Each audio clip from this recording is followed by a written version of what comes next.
अस्सलाम वालेकुम वरहमतुल्लाहि वबरकातुहू। दोस्तों आवां अली हसन अब्बासी ऐं जेकर मुंहिंजो चैनल पहिरियों दफ़ो ॾिसी ऐं ॿुधी रहिया आहियो त बराए महिरबानी मुंहिंजे चैनल खे सब्सक्राइब कंदा, बेल आइकन खे क्लिक कंदा ऐं जेकर मुंहिंजी ऑडियो पसंदि अचे त उनखे लाइक कंदा ऐं कमेंट बॉक्स में पंहिंजी राय खां आगाह कंदा। किताब जो नालो आहे सिंध जो देवमालाई किरदारु सिराज, मुरतब ताज जोयो। छपाईंदड़ सिंधी अदबी बोर्ड जामशोरो सिंध, छापो पहिरियों साल 2013 ईस्वी। इंतिसाब सिराज जे उन सपने जे नाए जेको हर साञावंद सिंधीअ जो सपनो आहे। हर इस्तिसाल खां आजी सुखी सताबी खुशहाल ख़ुदि अख़्तियार ऐं सुकारी सिंध, ताज जोयो। नका झल न पल न को रावर ॾेह में, आणियो विझन आहुरे रोड़ियो रता गुल, मारू पाणा मुल मले रोन मरकणो, शाह लतीफ़। छपाईंदड़ पारां। सिंधी अदबी बोर्ड सिंध जे साञावंद ऐं बरख अदीबनि, शाइरनि ऐं फ़नून लतीफ़ा सां वाबस्ता आला शख़्सियतुनि बाबति एंथोलॉजीज़ शाया करण जो फ़ैसिलो कयो आहे।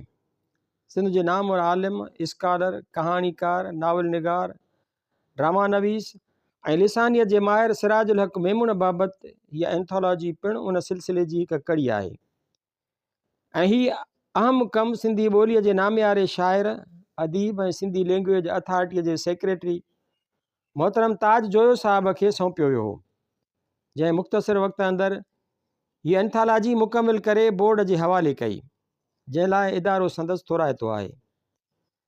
सिराज मेमुण सिंध जी हिकु क़दावर शख़्सियत थी गुज़रियो आहे, जंहिं लिसानियात ऐं अफ़सानवी अदब जे मैदान में तमामु वॾो कमु कयो आहे। उन खां सवाइ उहा बोर्ड जी ख़ुशनसीबी आहे जो सिराज मेमुण सिंधी अदबी बोर्ड जे उन्हनि अवाइली ख़िदमत गुज़ारनि मां आहे जन 1950 ईस्वीअ खां पोइ वारे ॾहाके में सिंधी अदबी बोर्ड जे बुक स्टॉल ते इंचार्ज ऐं असिस्टेंट सेक्रेटरीअ जे हैसियत में सिंधी ॿोली ऐं अदब जे वाध वीज लाइ पंहिंजूं समूरियूं सलाहियतूं कमु आंदियूं। उन खां अलावा रिसाले टिमाही महिराण जा शुमारा इन ॻाल्हि जा शाहिद आहिनि त सिराज साहब जनाब मोहम्मद इब्राहिम जोए जो साथी बणिजी संदसि रहनुमाईअ हेठि न रुॻो टिमाही महिराण खे मयारी बनाइण जी कोशिशि कई, पर हिन केतिरा किताब अंग्रेज़ीअ मां सिंधीअ में बि तर्जुमो करे ॾिना, जिन में SP छबलाणीअ जो किताब सिंध जी इक़्तिसादी तारीख़ ऐं दुनिया जा अज़ीम अफ़साना वग़ैरह अची वञनि था। मोहतरम ताज जोए सिराजुल हक़ मेमुण जी ज़िंदगी, उन जी शख़्सियत, ॿोली ऐं अदब लाइ कयल कलमी ऐं अदबी पोरे बाबति संदसि ज़िंदगीअ में तोड़े वफ़ात खां पोइ अदीबनि, आलिमनि ऐं सहाफ़ियुनि जा लिखियल मज़मून तोड़े मोहतरम सिराज मेमुण जा मुख़्तलिफ़ शख़्सियतुनि ते लिखियल ख़ाका, कुझु कहाणियूं ऐं शाइरी शामिल करे हिन एंथोलॉजीअ खे तयारु कयो आहे। सिराज मेमुण जी क़द्र शनासीअ तौरु ताज जोए जे सहेड़ियल एंथोलॉजी खे आउं पंहिंजे अयामकारीअ में शाया करे फ़ख़्रु महसूसु करियां थो। उन लाइ आउं सिंधी अदबी बोर्ड जे इज़त माब चेयरमैन क़िबला मखदूम जमील ज़मान साहब जो निहायत एहसानमंद आहियां, जंहिं पंहिंजनि मुफ़ीद मशवरनि सां नवाज़े इन इशाअती मरहले खे आसान बनायो। उमेद त सिंधी अदबी बोर्ड पारां शुरू कयल एंथोलॉजी जोड़े ऐं शाया करण जो हीउ सिलसिलो सिंध जे अदबी हल्के ऐं आम पढ़ंदड़नि खे पसंदि ईंदो। 15 अगस्त 2013 ईस्वी। अल्लाह ॾितो विघियो, सेक्रेटरी। सिराज जीवन झलक। नालो सिराजुल हक़ मेमुण, वालिद जो नालो मोहम्मद याकूब न्याज़ मेमुण, अदबी नालो सिराज, जनम जो हंधि टंडो जाम, जनम जी तारीख़ 24 अक्टूबर 1933 ईस्वी, वफ़ात कराची 2 फरवरी 2013 ईस्वी, तालीम BA honours, MA economics, LLB, पेशो अगुणू CSP officer retired, वकालत, सहाफ़त, अगुणू एडिटर रोज़ाना हिलाल पाकिस्तान कराची, अदबी हैसियत नावल निगार, कहाणीकार, शाइर, नाटक नवीस, माहिर लिसानियात, मुहक़िक़, नक़ाद ऐं सहाफ़ी, तसनीफ़ूं, तर्जुमा। सिज ॾखण मां थो उभिरे तर्जुमो, कृष्ण चंद्र जो नाविल 1953 ईस्वी।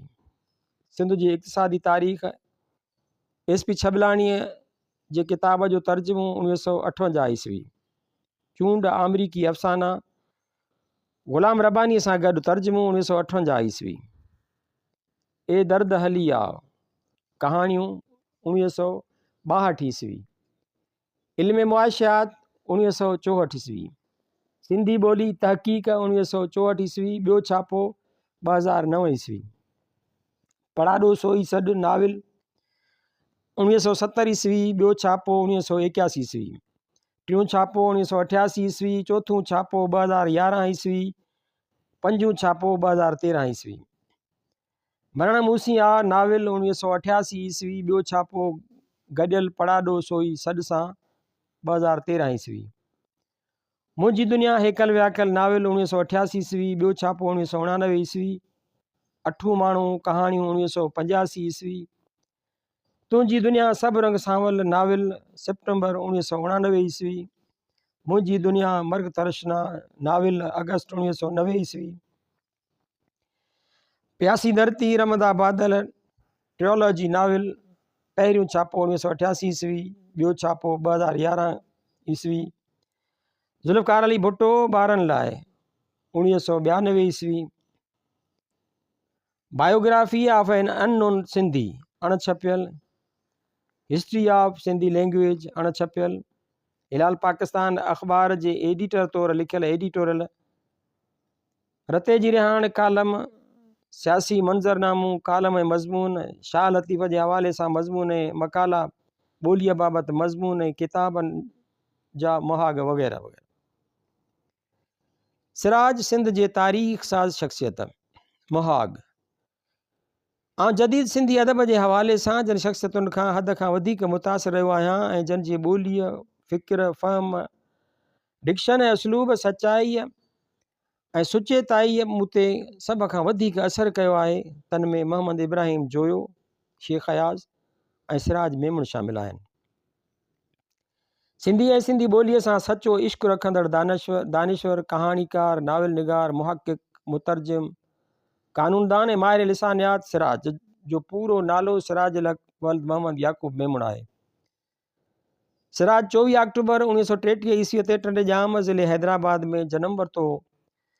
संदसि वालिद मोहम्मद याकूब नियाज़ पंहिंजे वक़्त जो बहितरीन तालीमदान ऐं इल्म अदब सां उथाह चाह रखंदड़ हिकु आलिम शख़्स हो, जंहिंजो तर्जुमो कयल दीवान हाफ़िज़ सिंधी अदब में यादगार हैसियत रखे थो।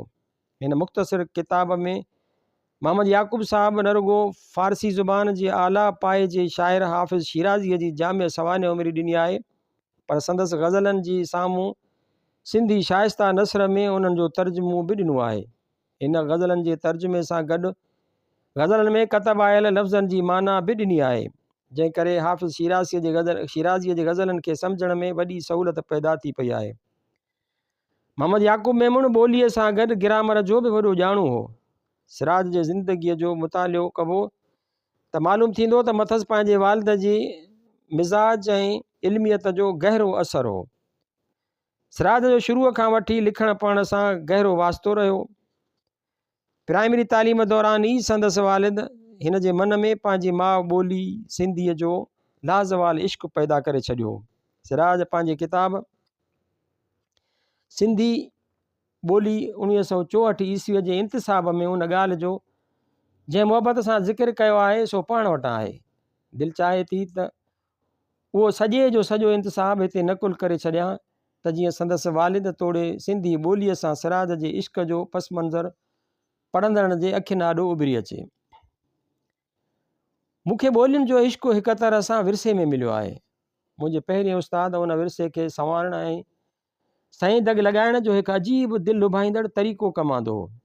सिंधी अलिफ़ सेखारण लाइ पंहिंजे हथनि सां शीशे जे फ्रेम सां हिकु बंदि पेती ठाहियईं, बिल्कुलु पेंडोरा जी पेतीअ जहिड़ी, जंहिंजे ॿिनि पासनि मां आर पार बकाठ जूं नड़ांडियूं फरमोटीअ वांगुरु थिए फिरियूं। उन्हनि ॿिनि नड़ांडियुनि ते थुल्हो ड्राइंग काग़ज़ वेढ़ियल हो।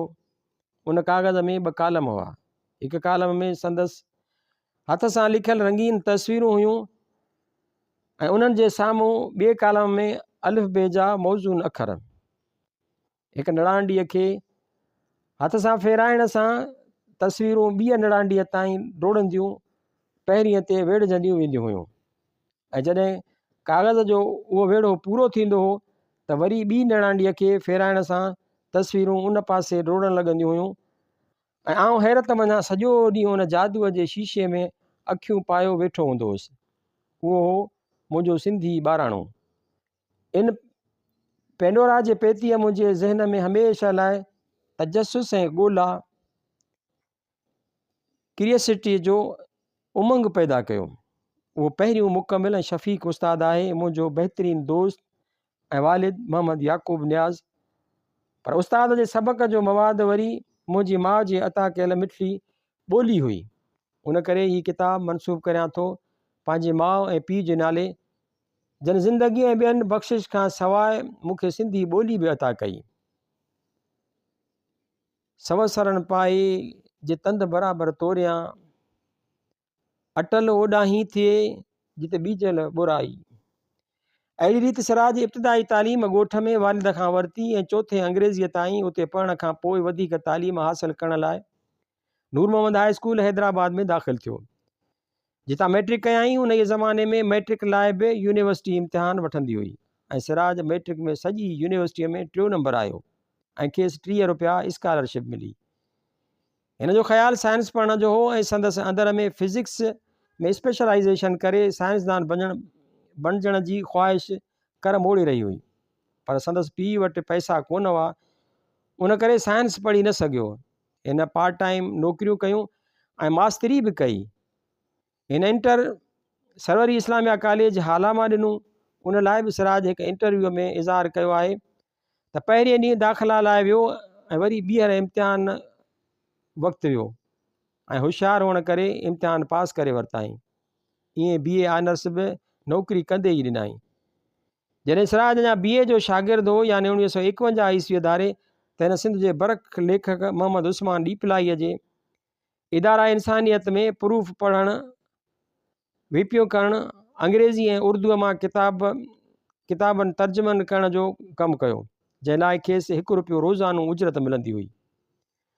1951-52 वारो ज़मानो हो जो हिन डीपलाईअ जे प्रेस ऐं इदारे में वेही कृष्ण चंद्र जो नाविल सिॼु ॾखण मां थो विरे, चीन जे हारियुनि खे ज़मीन कीअं मिली ऐं इंसान ऐं इंसानियत जी तारीख़ वग़ैरह तर्जुमा कया, जेके डीपलाई साहब ई छपाया हुआ। उते ई डीपलाई साहब जी प्रेस ते सिराज जी सिंध जे हिकु ॿिए अज़ीम इंसान ऐं अदीब मोहम्मद इब्राहिम जोई सां मुलाक़ात थी, जेको डीपलाई साहब जो घाटो दोस्त हो ऐं अक्सर क़ुरान प्रेस में ईंदो रहंदो हो।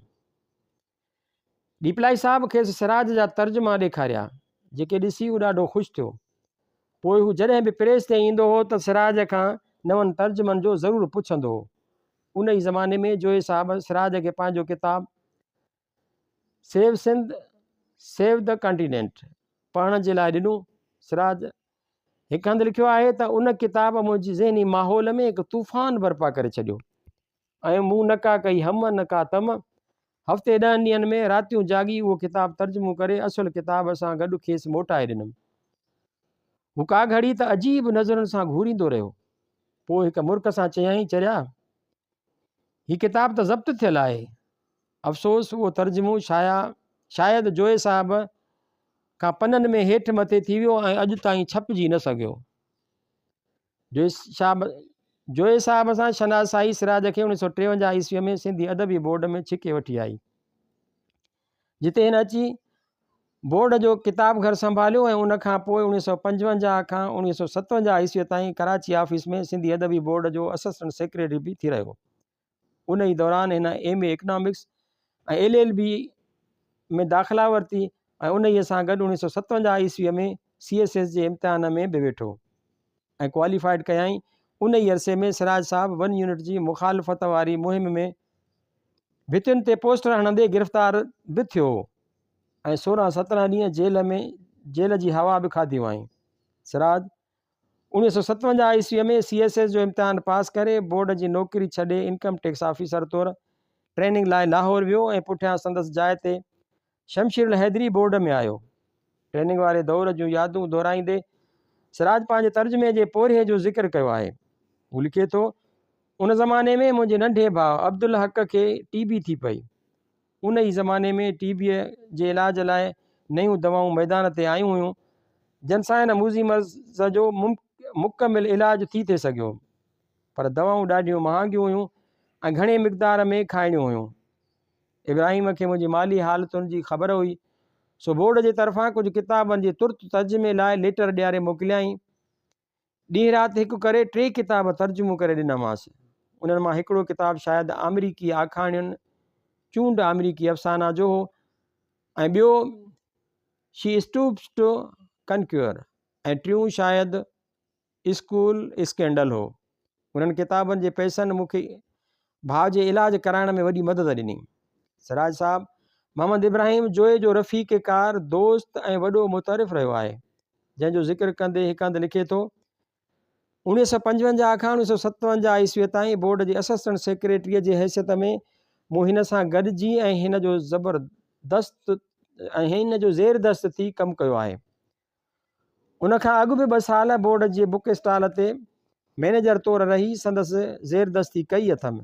उन्हनि 4 सालनि में मूं हिन शख़्स जी बिना वेझो रही संदसि शख़्सियत जे मुख़्तलिफ़ पहलुअनि खे ॾिठो ऐं जाचियो आहे। संदसि महिनतूं, संदसि पोरिया ऐं संदसि मक़सद सां चुटी रहण जा करिश्मा ॾिठा अथमि, ऐं नतीजे तौरु हिकु अहिड़ो इंसानु साम्हूं ॾिठो अथमि जेको हद दर्जे जो वतन परस्त आहे, पर जंहिंजी वतन परस्ती हिकु अजीब नई वतन परस्ती आहे। उनखे हीअं सम्झो त उन वतन परस्तीअ खे पंहिंजो हिकु जिस्म आहे, हिकु रूह आहे ऐं हिकु इख़लाक़ आहे, जेका साह वारी आहे, जंहिंखे ॾिसी ऐं ॿुधी सघिजे थो, जंहिंखे हथु लाइ महसूसु करे सघिजे थो, जेका हथु ड्रिघेरे अव्हां खे छुही सघे थी, जेकॾहिं छुहा न बि थिए तॾहिं बि पंहिंजी मौजूदगी महसूसु कराए थी। सिराज इनकम टैक्स ऑफिसर तौरु पंहिंजी सलाहियतुनि मूजिबि पाण खे इनकम टैक्स जे मामलनि में मञायो। जॾहिं जनरल यहिया 1970 ईस्वीअ में मुल्क जे पहिरीं सफ़ जे 303 ऑफिसरनि खे फ़ारिग़ कयो, त उन्हनि में सिराज मेमून जो नालो बि शामिल हो, जंहिंखे जबरी तौरु रिटायर कयो वियो, छो जो संदसि ख़िलाफ़ इल्ज़ामनि में मुख्य इल्ज़ाम सरकारी मुलाज़मत में हूंदे क़ौम परस्त तरक़ी पसंद अदबी तहरीकुनि में हिसो वठण ऐं क़ौम परस्तीअ जे मौज़ूअ ते लिखणु हो। आमिरती दौर में लिखणु वाक़ई ॾोह हूंदो आहे, छो त सचनि लेखकनि जो लिखियलु सच आमिरनि खे ॾुखियो लॻंदो आहे, ऐं सिराज सां बि ईअं ई थियो। सिराज पंहिंजे नावलनि जी ट्रियोलॉजी प्यासी धरती रमंदा बादल जे पेश लफ़्ज़ में पंहिंजे लिखण वारे ॾोह ऐं उन जी पादाश में नौकिरी वञण जो पस मंज़र कुझु हिन रीति बयानु कयो आहे। मौली अब्दुल वाहिद एडिटर नई ज़िंदगी जे ज़ोरावरी ऐं शमशीर हैदरी जॉइंट एडिटर जे उन ज़ोराईअ ते खेनि हिकु कहाणी नई ज़िंदगीअ में इशाअत लाइ ॾिनमि। कहाणी जंग जे मौज़ूअ ते हुई, पर उहा ॻाल्हि विसरी वियुमि त नई ज़िंदगी सरकारी पर्चो हो।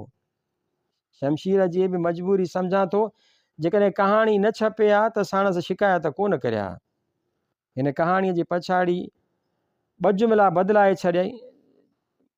छॾिया, कहाणी मरी वई, सॼो इम्पैक्ट ख़तमु थी वियो। कहाणी लिखण तां अरवाह खॼी वियो ऐं माठ थी वियुसि। ॻच अरसो त लिखण ते दिलि नथी थिए। कुझु वक़्त खां पोइ बीमार थी पियुसि, इलाज कराइण लाइ लंदन पहुतुसि। उते ख़बर पई त नई ज़िंदगीअ वारी कहाणी जेका शमशीर बेज़रर बणाए छॾी हुई ऐं मुंहिंजनि ॿियनि कहाणियुनि ऐं मज़मूननि जे सरकारी सतह ते छंड छाण पई थिए। फाइल जो पेट भरिजी फाटण ते हो। उन फाइल में उहे क़िस्तवार मज़मून बि हुआ जेके कारवान ऐं मेहरान रोज़ाना अख़बारुनि में छपजंदा रहिया हुआ। उन सां गॾु उर्दूअ में जेकी झुलियूं थींदियूं रहियूं, से बि फाइल जो पेट भरींदियूं वयूं।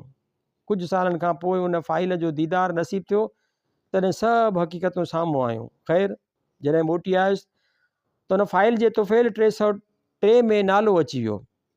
ॾाढी कावड़ आयमि। उन कावड़ में पढ़ाॾो सोई सॾु नाविल लिखणु लॻुसि। हेॾां 303 वारी इंक्वायरी हलंदी रही, होॾां रोज़ु सिफ़नि जा सिफ़ा लिखंदो रहियुसि। उहो बि अजीब इतफ़ाक़ थियो जो जंहिं ॾींहुं 3 अप्रैल 1970 ईस्वीअ ते नाविल लिखी पूरो कयुमि, उन साॻिए ॾींहं ते नौकिरीअ तां रिटायर थियण जो परवानो मिलियो। नाविल नवंबर 1970 ईस्वीअ में शाया थियो।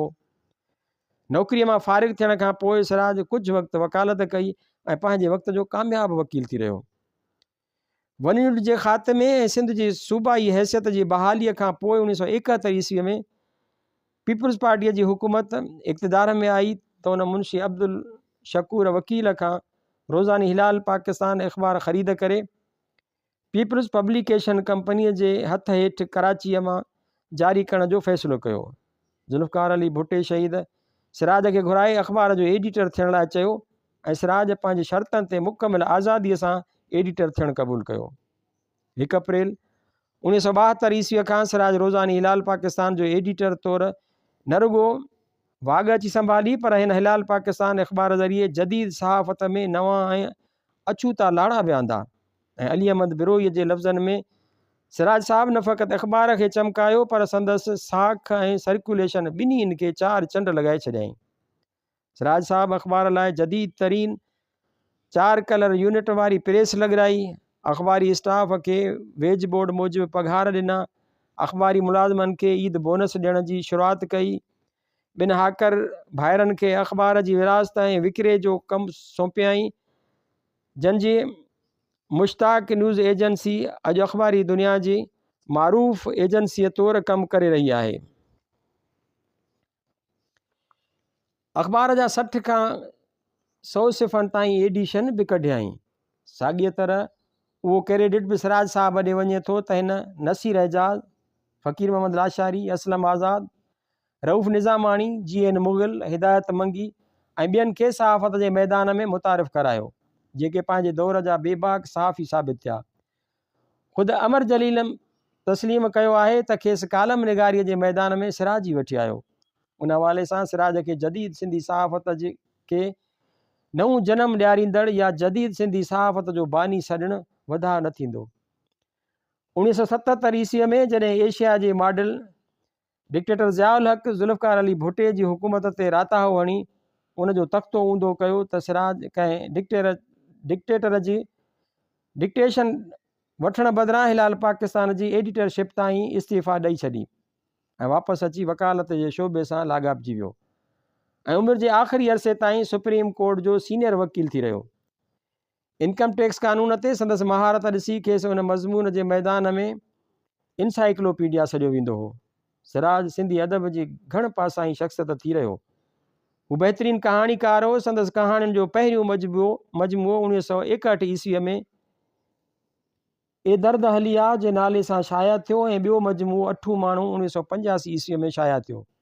अहिड़ी तरह जदीद सिंधी अदब में सिराज सभ खां वधीक तख़लीक़ी ऐं तारीख़ी नाविल लिखिया ऐं ही उहो पहिरियों सिंधी लेखक हो जंहिं 3 नावलनि ते ॿधल प्यासी धरती रमंदा बादल जे नाले सां सिंधी नाविल जी पहिरीं ट्रियोलॉजी लिखी। सिराज सिंध जे तारीख़ खे अफ़सानवी अंदाज़ में पेश करे सिंधी नौजवाननि में सिंध जी तारीख़ पढ़ण जो शौक़ु पैदा कयो। जन माण्हुनि सिंध जी तारीख़ अॻु में न पढ़ी हुई तन सिराज जा नाविल पढ़ी पोइ ई सिंध जी तारीख़ में दिलचस्पी वरिती। सिराज जो पहिरियों जग मशहूरु नाविल पढ़ाॾो सोई सॾ नवंबर 1970 ईस्वीअ में छपियो।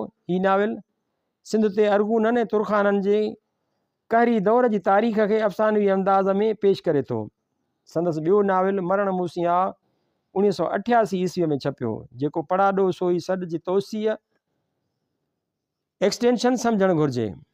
उनखां सवाइ मुंहिंजी दुनिया, मर्ग तरशना, मुंहिंजी दुनिया, हेकल व्याकल ऐं तुंहिंजी दुनिया सभु रंग सावल संदसि अहम नाविल आहिनि ऐं जेके टेई नाविल धार धार तोड़े ट्रियोलॉजी जी सूरत में केतिरा ई छापा छपिजी बेहद मक़बूलियत माणे चुका आहिनि। सिराज केतिरा ई ड्रामा पिणु लिखिया ऐं अकबर जी हयातीअ जो हिकु ॾींहुं उनवान वारो ड्रामो हिन अंग्रेज़ीअ मां तर्जुमो कयो। उनखां सवाइ मिर्ज़ा कलीच बेग ऐं अर्जन शाद खां पोइ शेख अयाज़ खां अॻु मंज़ूम ड्रामो संगीत नाटक तुंहिंजी तंद तवार उनवान सां सिराज ई लिखियो। संदसि ड्रामनि पंहिंजे दौर में वॾी मक़बूलियत माणी। उनखां सवाइ सिराज मुआशियात बाबति बि हिकु किताबु 1964 ईस्वीअ में लिखियो जेको BA इकनॉमिक्स जे शागिर्दनि जे निसाब ते रखियलु हो जंहिंमें पहिरियों भेरो सिराज साहब इल्म मुआशियात जा सादा सिंधी इस्तिलाह मुतारिफ़ कराया हुआ। हिकु सुठे मुतर्जम जी हैसियत सां सिराज केतिरा ई किताब तर्जुमा कया जिन में चीन जे हारियुनि खे ज़मीन कीअं मिली, चूंड, अमरीकी अफ़साना, ॾखिण माथो सिजु भिरे, कृष्ण चंद्र जो नाविल ऐं डॉक्टर SP छबलाणीअ जो मशहूरु किताबु इकनॉमिक कंडीशन्स इन सिंध 1595 to 1984 ईस्वीअ जो तर्जुमो सिंध जे इक़्तिसादी तारीख़ अची वञनि था। ऐं उन खां सवाइ हिन मोहम्मद सरवर AK बिरोही ऐं ॿियनि केतिरनि ई अदीबनि ऐं आलमनि जा केतिरा ई इल्मी ऐं अदबी मज़मून पिणु तर्जुमा कया, जंहिंजी इल्मी अदबी दुनिया में वॾी अहमियत रही आहे। सिराज जे नाविलनि ऐं अफ़साननि जा मजमूआ अफ़सानवी अदब में तमामु घणी अहमियत जा हामिल रहिया आहिनि। सिराज पंहिंजी सहाफ़ती ज़िंदगीअ में रोज़ानी हिलाल पाकिस्तान जो एडिटर रहण दौरान अहम मसइलनि ते एडिटोरियल लिखण खां सवाइ रतीअ जी रिहाण ऐं मुला जी डोड़ ऐं जागो अख़बार में सियासी मंज़रनामो जे सिरे सां सवें मज़मून ऐं कालम लिखिया। हिन सीनमीम लाहूतीअ जे नाले सां बि काफ़ी मज़मून ऐं कालम लिखिया। सिराज शाइरी पिणु कई। बिस्मिल संदसि तख़ल्लुस हो। हिन कराचीअ खे सिंध खां धार करे वफ़ाक़ हवाले करण जे मौक़े ते कराची नाले सां तारीख़ी ऐं अहम नज़म लिखियो। संदसि कुझु गीत नज़म, आज़ाद नज़म ऐं मंज़ूम तर्जुमा मिलनि था, जिन ते तफ़सीली तरह धार लिखण जी ज़रूरत आहे।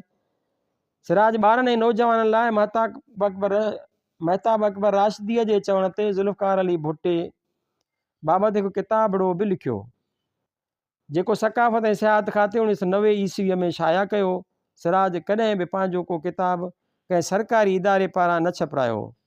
उन करे हिन किताब जे 2 अखरनि में कड़ो सच बयानु कंदे लिखियो आहे त जॾहिं अदी महताब अकबर राशिदीअ मूंखे जनाब ज़ुल्फ़कार अली भुट्टे ते ॿारनि ऐं नौजवाननि लाइ किताब लिखण लाइ चयो त आउं ज़हनी तरह पाण खे हिकदमि उन लाइ तयारु न करे सघियुसि। उन जा 2 सबब हुआ। हिकिड़ो त उहो किताबु हुकूमत तरफ़ां शाया थियणो हो, ऐं जेको किताबु हुकूमत तरफ़ां छपिजे सो हूअं ई पंहिंजी सनद ऐं इफ़ादियत विञाए वेंदो आहे, छाकाणि त उनखे हुकूमती प्रोपेगेंडा जो हिसो सम्झी नज़रअंदाज़ करणु हाणे हिकु मामूल ऐं हिकु हद ताईं सही मामूल बणिजी वियो आहे। ॿी ॻाल्हि त मरहूम भुट्टे सां मुंहिंजा नाता 1956 ईस्वीअ खां 1979 ईस्वीअ ताईं कुझु अहिड़ा रहिया आहिनि जो उन्हनि खे बयानु करण में ग़ैर जानिबदार रहणु मुमकिन कोन्हे। हिकिड़ो नंढड़ो मिसाल वठो, आउं सिंध जी ॻाल्हि कंदो हुउसि ऐं हू पाकिस्तान जी ॻाल्हि कंदो हो ऐं सिंध जे ग़ुलामीअ जे सबबनि जी ॻाल्हि कंदो हो। आउं हिन खे संदसि हवाले सां सिंधी हुजण जे जोखम जो चितार ॾींदो हुउसि ऐं हू मूंखे सिंधी हुजण जे हवाले सां ॿियनि जे भेट में अस्माल मैन ऑफ सिमालर प्रोविंस जो वेण ॾींदो हो। उन माना में आउं नंढो माण्हू हुउसि। आउं हिन सां बेहिजाब थियण जो सोचे बि न थे सघियुसि ऐं हू मूंखे बेहिजाब मुखातिब थी चए ही अजीब माण्हू हो जेको सिंध सदियुनि खां सेमिनार बाबति प्यार अली अलाना खे चवणु लॻो त सेमिनार न बि थियो त बि तुंहिंजी नौकिरी सलामत रहंदी, पर जेकॾहिं सेमिनार थियो ऐं सिंध जे मान मर्तबे मुताबिक़ न थियो त पोइ तुंहिंजी नौकिरीअ जी ख़ातिरी नथो ॾेई सघां। अहिड़े शख़्स ते लिखण ई जोखम खां ख़ाली न आहे, ऐं ख़ासि करे मूं जहिड़े माण्हूअ लाइ जंहिं लाइ सिंध काइनात जे वजूदनि जी तारीख़ में सभ खां वॾो वजूद आहे ऐं जेको पंहिंजे ज़ाती ख़ालिस ज़ाती बुनियादनि ते उहो चवंदो रहियो त जनाब भुट्टो जेकॾहिं सिंधी न हुजे हा त खेसि फाही कॾहिं बि न चाढ़ींदा। उहो सिंधी हो, उन करे फाही चढ़ी वियो। खणी हिन ख़ुदि फाही ॾींदड़नि लाइ पंहिंजी समूरी ज़िंदगी वक़ुफ़ु करे छॾी हुजे। निराड़ ते इहे 2-3 लीकूं जेके सिंधी हुजण जो बरमला ऐलान कंदियूं आहिनि, ज़ुबान जी उहा अदायगी जेका कंहिंजे सिंधी हुजण जी चुगली हणंदी हुजे, फाहीअ जो वॾे में वॾो जवाज़ बल्कि इस्तहक़ाक़ आहे। उहे आहिनि चंद मुंझारा जन मूंखे अदी महताब जे चवण खे मोटाइण ते उभारियो हो, पर पोइ हिन हिकु ॿी ॻाल्हि कई जंहिं हणी वञी हंधु कयो। आउं सिंध हुकूमत पारां एतिरो न जेतिरो पंहिंजे पारां थी चवां, ऐं हीअ किताब मूं लिखियो। लिसानियात जे हवाले सां सिराज जी अहम तसनीफ़ सिंधी ॿोली 1964 ईस्वीअ में छपी, जंहिं सिंधी अदब में ॿोलीअ जी इर्तिका जे हवाले सां नवां बहस छेड़े छॾिया। हिन किताब में पहिरियों भेरो हिन सिंध जे वॾनि आलिमनि सां इख़्तिलाफ़ कंदे सिंधी ॿोलीअ खे संस्कृत मां निकितल ज़ुबान, दरावड़ी कुल जी ज़ुबान ऐं सामी सथ जी ज़ुबान वारनि नज़रियनि ऐं मफ़रूज़नि खे रद्द कयो ऐं सिंधी ॿोलीअ खे सिंध जे असलूकी ऐं बुनियादी ॿोली करार ॾिनो। संदसि राय खे शुरूअ में जन आलमनि क़बूल न कयो हो, तन बि काफ़ी तहक़ीक़ खां पोइ आख़िर में अची साॻी ॻाल्हि कई, जेका ॻाल्हि सिराज जे इल्मी ॼाण जी मञता जो वॾो सबूत आहे। सिराज जे हिन किताब खे पाकिस्तान राइटर्स गिल्ड पारां इनाम पिणु मिलियो हो ऐं 2009 ईस्वीअ में हिन किताब जो अंग्रेज़ी तर्जुमो पिणु शाया थियो आहे, जेको संदसि फर्ज़ंद अमजद सिराज कयो आहे ऐं उनखे सिंधी लैंग्वेज अथॉरिटीअ छपायो आहे। सिराज ज़िंदगीअ जे आख़िरी सालनि में 2 अंग्रेज़ी किताब लिखी मुकमिल कया। History of Sindh and Sindhi language, biography of an unknown Sindhi. Sindh जे हिन आशिक़ ऐं बावकार अदीब 2 फरवरी 2013 ईस्वीअ ते असुरवेल दिलि जे दौरे सबबि नेशनल मेडिकल सेंटर कराचीअ में लाॾाणो कयो।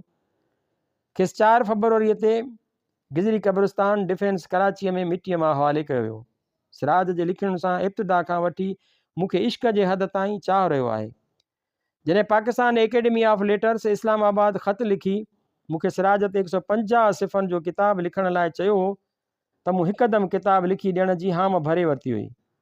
मथां वरी डॉक्टर फ़ाहमीदा हुसैन बि मूंखे उत्सायो हो ऐं पोइ मूं सिराज बाबति ऐं सिराज जो छपियल मवाद गॾु करणु शुरू करे ॾिनो हो। पर अफ़सोस जो संदसि ज़िंदगीअ में मथसि किताब लिखण जी सआदत हासिलु न करे सघियो हुउसि ऐं सिराज असांखां मोकिलाए हिकु अहिड़े ॾे हलियो वियो जितां लतीफ़ साईंअ जे लफ़्ज़नि में न ख़बर न ख़्वाब न को ओठी आयो। सिराज जे लाॾाणे खां पोइ मूंखे अहसासु थियो त मूं जेका कोताही कई आहे उनजो अज़ालो थियणु घुरिजे ऐं ईअं अदी फ़हमीदा हुसैन ऐं पाण वटि गॾु कयल मवाद ऐं सिराज जे विछोड़े खां पोइ रिसालनि ऐं अख़बारुनि में संदसि बाबति छपियल मवाद सहेड़णु शुरू कयुमि।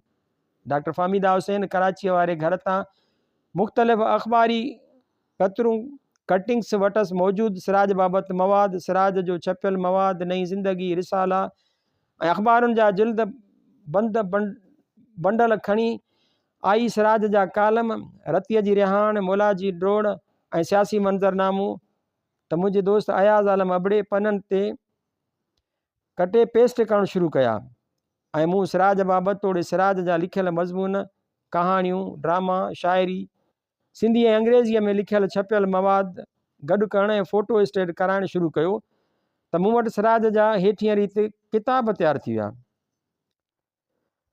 सिराज बाबति अॻु छपियल ऐं वफ़ात खां पोइ छपियल मज़मूननि, कालमनि, तासुरनि, अख़बारुनि ऐं रिसालनि जे एडिटोरियल ते ॿधल किताब सिराज ऐं सिंधी ॿोली, सिंधी ॿोलीअ बाबति सिराज जी लिखियल मज़मूननि ऐं मथसि थियल तनक़ीदी मज़मूननि जो किताब, सिराज जे अदबी ऐं तनक़ीदी मज़मूननि, महागन ऐं ख़ाकनि जो किताब, सिराज जे नाटकनि ते मुश्तमिल किताब, सिराज जे शाइरीअ जो किताब, सिराज जे अंग्रेज़ी मज़मूननि जो किताब, रतीअ जी रिहाण कालमनि जो किताब, सियासी मंज़रनामो कालमनि जो किताब, मौला जी ड्रोड़ ऐं ॿियनि कालमनि जो किताब। उन विच में सिंधी अदबी बोर्ड जी इंतिज़ामिया मूंखे सिराज ते एंथोलॉजी तयारु करण लाइ ख़त लिखियो ऐं मूं सिंध जो देवमालाई किरदारु सिराज उनवान सां हिकु एंथोलॉजी तयारु करे उनखे किताबी सूरत ॾिनी आहे, जंहिंमें हेठियूं मवाद शामिलु कयो अथमि। माण्हू मेघमल्हार, सिंध जे मुख़्तलिफ़ शख़्सियतुनि, पीर हसामुद्दीन राशिदी, मोहम्मद इब्राहिम जोए, मख़तूम तालिबुल मौला, ग़ुलाम अहमद गिरामी ऐं तारिक अशरफ बाबति ख़ाका, राति सितारनि हाणे, सिराज जूं 3 नंढड़ियूं कहाणियूं, तूं बि हिकु ॾींहं जी ॻाल्हि, राति सितारनि हाणी ऐं नई लोक कहाणी, शाइरी सिराज जा 2 नज़्म, प्रेम पार्क में कराची, महान ॾातधणी सिराज बाबति संदसि ज़िंदगीअ में लिखियल मज़मून, तासुर ऐं मुख़्तलिफ़ तक़रीबुनि में पढ़ियल मज़मून, वॾी विथो आम सिराज जी वफ़ात बाबति छपियल मज़मून, वियो वणजारो ओहरी, सिराज बाबति तासुरात तॾे ते लिखियल ऐं छपियल, लेजेंड सिराज खे सलाम, सिराज बाबति रिसालनि ऐं अख़बारुनि में छपियल एडिटोरियल ऐं नोट। हीअ किताब मूं सिराज जो कर्ज़ ऐं पाण ते फ़र्ज़ु सम्झी सहेड़ियो आहे। जेकॾहिं मुंहिंजे प्यार जो ही पोरियो सिंध वटि साहब पियो त आउं पाण खे भागवंत सम्झंदुसि। हिन किताब जी कंपोज़िंग सिंधी ॿोलीअ जे नामियारे क़ौमी शाइर नियाज़ हुमायूं जे फ़र्ज़ंद परवेज़ नियाज़ कई आहे, जंहिं लाइ आउं संदसि निहायत थोराइतो आहियां।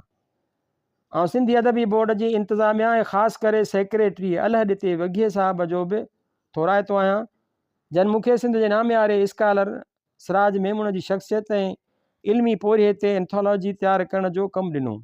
उमेद त हिन एंथोलॉजीअ ज़रिए सिंधवासी, सिंध जे क़दावर आलिम सिराज मेमून जे इल्मी ऐं अदबी पोरिये खां चङीअ रीति वाक़ुफ़ु थींदा ऐं हीअ किताबु सिंध जे नई नस्ल लाइ लाभाइतो साबित थींदो।